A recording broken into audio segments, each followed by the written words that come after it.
Yeah, I worked at Frank Russell Company for virtually the 80s and the 90s. And I was kind of a textbook work your way through the ranks story. And in '99, our company was really going to focus on growing the investment advisor, or what they called McRussells, that part of the business. And I was in sales, and so I traveled a lot. And it was going to increase because of that focus on that part of the business. And I had a little one at home, and I had already missed out, I felt, on so much of her life that I made a decision that I wanted to leave. And there were a few things that were nudging me towards my new career, which was opening a boutique. And probably the biggest was that I'd already done it. In early '90, I opened Paper Dolls, a consignment shop for children in Gig Harbor. And the goal was, once it got up and running, I would quit my corporate job and do that full time.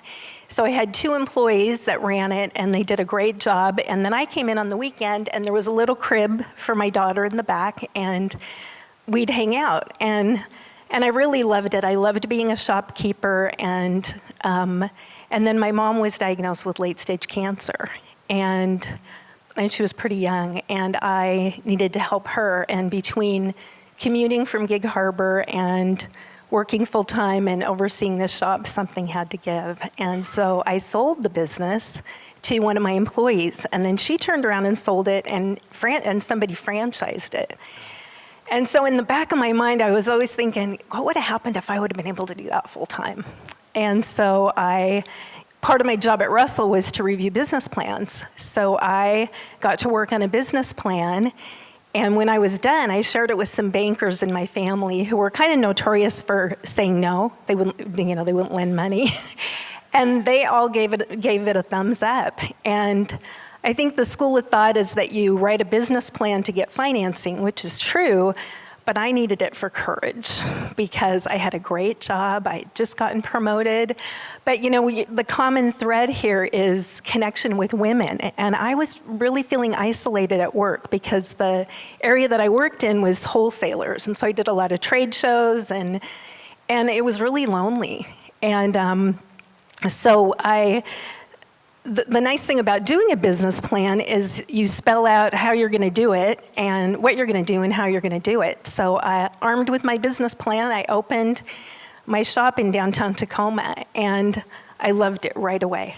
I loved being a shopkeeper. It was so much fun to connect. And there weren't very many of us. There were a lot of empty spaces downtown, and I had recruited a few friends to open up nearby, and we'd created quite a little theater district merchant association, and I really loved that connection. And so I finally felt like I was part of something, because even having such a great job at Russell all those years, I just didn't have that. That was really missing. And we got through things like the light rail construction, where we were all just kind of hanging on by a thread. And then about year 5, my landlord was going to raise my rent, and it was pretty significant. And my business was changing too, because we were switching from suits to business casual. So it didn't really make much sense for me to be downtown anymore, because that part of my business had really dropped off. So I found a great little spot in the North End, and it was really cool because it was midway between my house and my daughter's middle school. And I had the freedom and flexibility to put a sign on the door, picking up Emmy back in 10 minutes. And it was just a really sweet little spot. And, my dad could pop by for lunch, and I felt like I was really getting to be part of this community. And within about a year, 5 boutiques opened. And so I went from having almost no competition to having a lot of competition, and my business took a huge hit.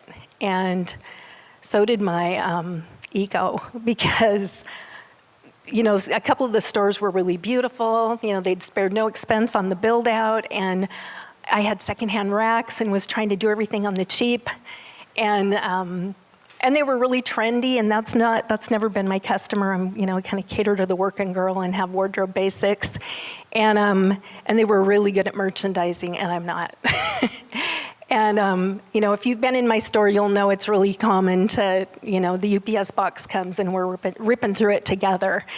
And so it really kind of took the wind out of my sails. And at the same time, I was battling this hyperparathyroidism, and I had anxiety and insomnia and was just really feeling lousy and had no appetite, so I was losing a lot of weight. And that fall, there was an embargo on goods coming into America, and I didn't get most of my fall and holiday goods. And if you're a retailer, you know that's huge because that's when we make all of our money. And it was a really scary time, and I scrambled to find goods, but everybody else was in the same boat, scrambling, and the stuff that was available was not what you really wanted. And so my shop was emptying out, and my health issue was still kind of there. And then I got some news about my marriage, and the combination of all of them just leveled me. And I slipped into a pretty deep depression, and I'm a really outgoing person, and so I isolated. And if you've ever dealt with depression, you'll know that isolation is depression's best friend. And I just had this idea that I'll fix myself and then I'll connect. And I wasn't able to do that. And so I knew I was in trouble, and so I found a good psychiatrist and a therapist, and with the support of some really good friends and my daughter, made the big dug out of that dark hole. And if you've ever gone through that, you may know that it can take a few tries to find the right medication, and then when you find it, each one, it takes a while for it to kick in. And that was the case with me. Several tries, and I think it lasted almost a year. And I felt, I just felt like I was hanging on by a thread, and there were days when I couldn't get out of bed. And I loved my shop. And, a few weeks ago, I read a writer had talked about going through a similar crisis, and she said, I felt like I was being served an eviction notice to my life. And that's what it felt like. It was like, you don't get to be healthy anymore, you don't get this marriage, and you don't get to do this job you love. And I kept trudging and seeing my doctor and my therapist, and finally things turned, really slightly. I could see some light at the end of the tunnel. But I had this empty shop, and it was clear that I wasn't going to be able to save my marriage, but I thought, I need an income, and I need to save my shop. And I was talking to a friend one day, and I said, should I just quit and get a job? And she was like, no, you're not quitting. And she was just so matter of fact. And at that point, I just didn't have a lot of confidence. And to hear that, it really bolstered my confidence. And so I remember telling my doctor this story, and how people would come to the shop and it was empty, and just how embarrassed I was, and I didn't look healthy, and my doctor's this really kind, soft-spoken man, and he looked at me, and it was a turning point in my life. He said, it's not about the dresses. And I finally got it, that it's not about what we do, it's about who we are, and that I had worth. Because I had so much of my identity. I have a story, my dad left him in 1929 at the height of the Depression. So, a lot of fear around money and what you do. And that was just really a turning point. And so I finally listened to some customers, because my shop was empty, and they said, you should carry basics, because I buy them, and I would just buy them from you. And the good thing about that, there was that they were available, and they were made in America. And so I got in some basics, and they sold out as fast as they came in, and did it again, and the same thing. And I wasn't making any money, but I was able to hang on. And I got on firmer footing and was starting to feel hopeful. And then my dad got diagnosed with the same cancer my mom had, and like my mom died, weeks after his diagnosis. And I was really grateful that I was finally in a position of strength where I could be there to help him through his illness. And so I, kept plugging away, and I was hopeful. And then I fell in love again, and that was huge because I thought my heart was broken, and I'm living proof that hearts are resilient, very resilient. And it was nice because it put a little spring in my step, and I really needed that. And so I had a pretty good year, and it was really fun because by now my daughter was driving, and so instead of me picking her up at school, she'd, come by with her latte, and it was just a really joyful year for me. And then the recession hit. The hits just kept on coming, and I had that anxiety, that feeling that I had those years before, only this time it did something different. Because like I said, I thought, I'll fix myself because, the reason I was isolating was, I'm this really outgoing person and I couldn't be her. And so I just didn't feel like there was any place for me. And so this time I thought, if I'm anxious about this economy, and I've had my shop a while, I bet other women are. And so the thing that I did that was different was I picked up the phone and I called a couple of shopkeepers. And, we're all kind of, we try to be positive about our business. How's business? Oh, it's good. And it's really not. And I decided to get honest and called a couple of friends and they said, yeah, I'm really scared.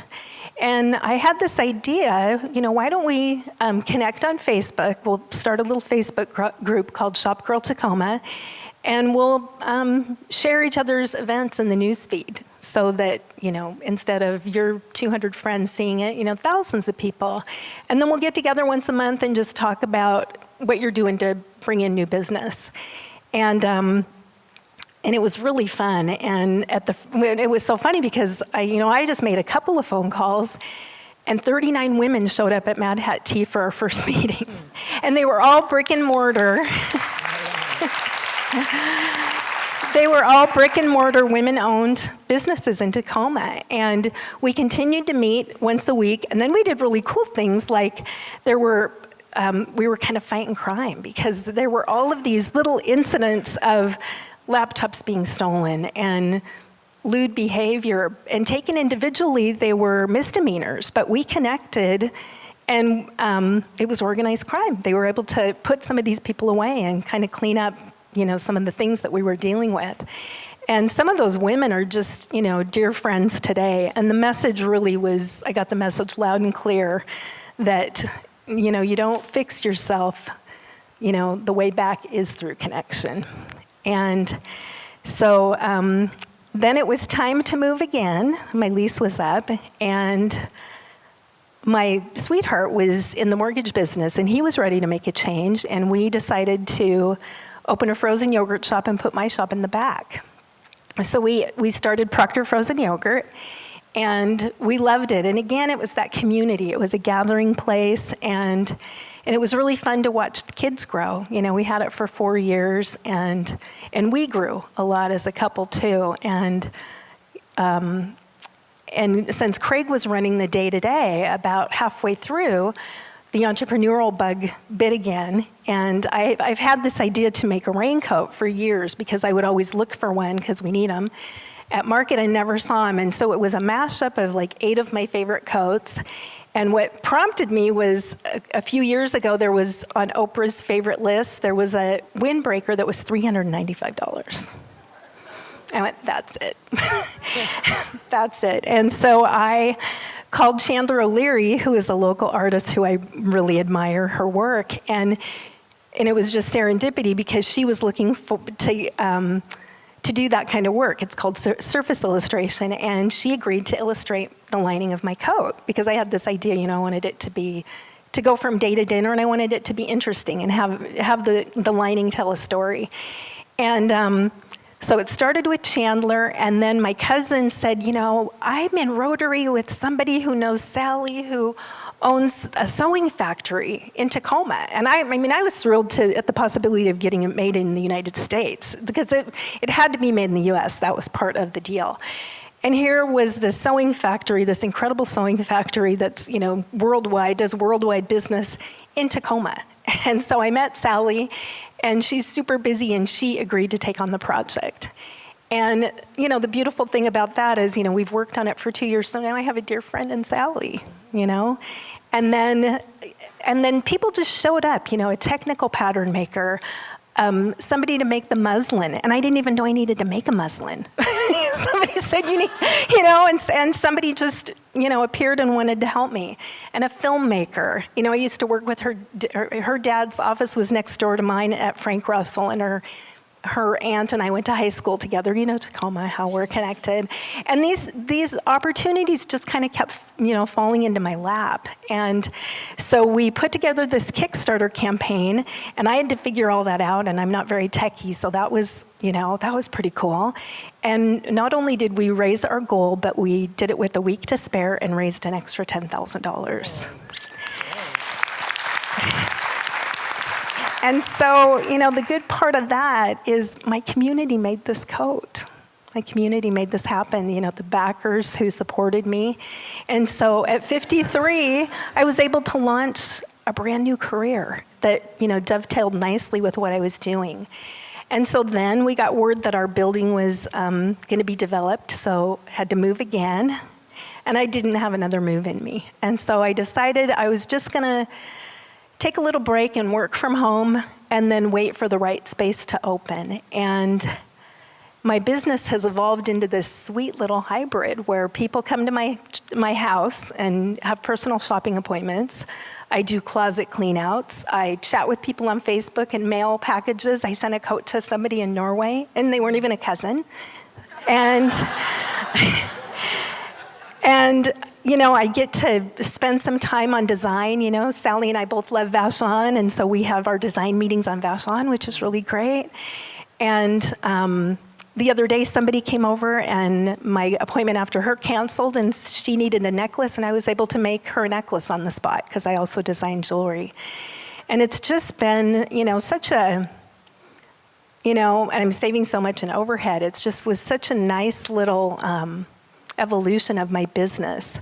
But, I get lonely, I get melancholy, because I was a shopkeeper for 17 years, and I was used to people coming by and having coffee and, kind of being in the heart of the community. And on those days when I get melancholy, I know what to do. I pick up the phone and I call a friend, and we usually meet at Met Market, and invariably I'll run into a couple of customers who are like, where are you? Can I shop? And I get to be brought back into the fold of my community. And it's really important to me. I've done a lot of work around my mental illness, because I grew up in a family with alcoholism and untreated mental illness. And it's really important for me to be part of that, moving that conversation forward to remove the stigma and talk openly about it, so that we get funding for mental health and addiction, just like any other health issue.